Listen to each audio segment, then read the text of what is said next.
Hey, my name is Baird. I'm from Baltimore, Maryland. I do music. I play instruments and sing, and I'm excited to be here.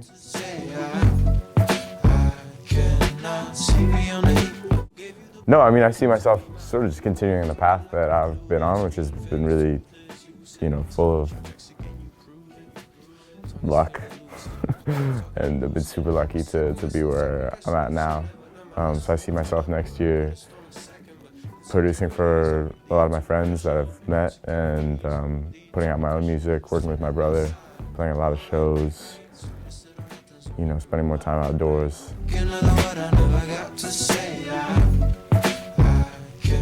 Yeah, the song Gum, I really liked it. I was developing a bunch of demos for my project, Bird Songs Volume 3. I always liked it, but it didn't feel like it sat in the project in the right way. It felt like a sort of different character that was delivering it than the one throughout the project. So when the opportunity came up to submit something for this, I immediately gravitated towards that song because I thought that was like my favorite one. You make a lot of stuff that doesn't make the project, but that was my favorite one. So I thought, might as well give it another go. Rewrote. Basically, I think I didn't know what the deadline was until like the day before. So I was like, okay, I gotta do this right now, which is sometimes the best way to do things when you don't have to, worry about them too much. So I think I changed the key of the song, put it in a key that was a little bit better for my voice. Rewrote some of the lyrics, finished out the verse, re-recorded all the vocals, got the drums to sit how I wanted, and then just sent it off. And it's one of those things where like you bounce the first demo and just felt right, so didn't mess with it too much.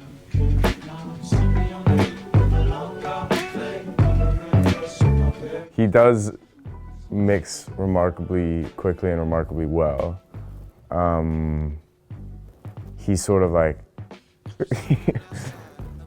he said he was Bob Ross at one point because he paints with sort of broad strokes and he's not worried about like really analytical mixing or really, fine-tuned stuff, more just sort of like making the spirit of the song, bringing it out, but you're not trying to fix something that's not there. So it's sort of just like the philosophy, I think, for making music in general. It's like, if you don't set things up well in the first part, you can't fix it with effects. And after that, like if the effects are bad, you can't fix it with the mix. If the mix is bad, you can't fix it with the master. You gotta sort of have something you like from the jump.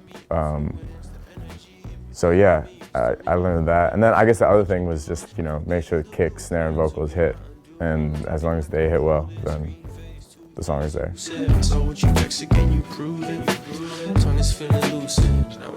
Yeah, a piece of advice that I was given was to not listen to my demos too much while I'm still working on them. That way, when I come back to them with fresh ears, I can make the changes and actually get things dialed in how I want, rather than listening to it on loop and enjoying something that's incomplete and forgetting about those changes that you still want to make and that's final chiseling steps to like get it, just how you want it. I think get all the lyrics out if you can. I mean, I produce and write, so it's always a balance. And for me, the easier thing to do is just focus on the instrumental. But something I've learned the hard way is that if you have the idea for the song, you got to get it all out as soon as possible, because that, however you think of it, that spirit that's channeling through you, or that, universal mind that you're being a part of in that moment when you're writing, it gets fainter and fainter the farther away you get from it, from that initial spark. So, chase it down.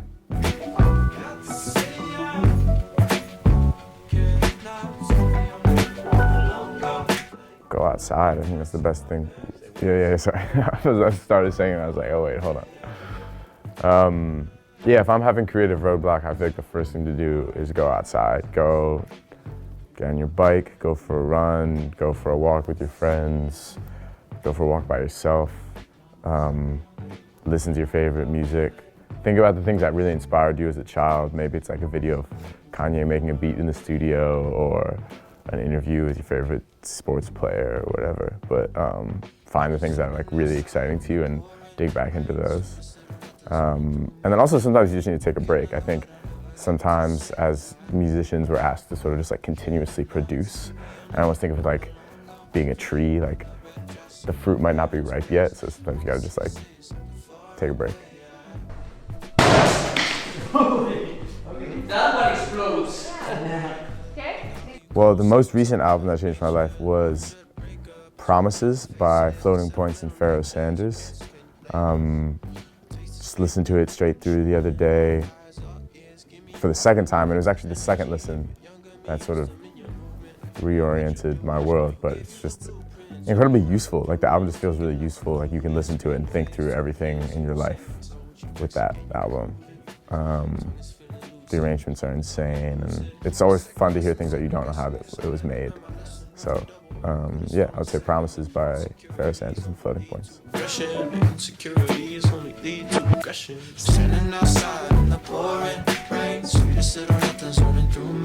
Yeah, having a creative community around you, I think, is the most important thing as any sort of artist. I'm really lucky in that I have my older brother, who's also a musician. I pretty much send him everything I make as soon as I make it. He does the same. So that's sort of like the foundation of the community. And then I also obviously have friends that I've worked with and met through sessions or met through other friends. But I think you don't really get a perspective on, your own workflow until you take it out and do it in front of somebody else, So it's very easy to get caught up overthinking things or just thinking that what you made is perfect maybe, but then you do it with somebody else and you see how they make music, and that totally changes your perspective. So learning to work faster has been a big thing about having community, just being accountable to other people, whether they're literally there or they're there on your phone.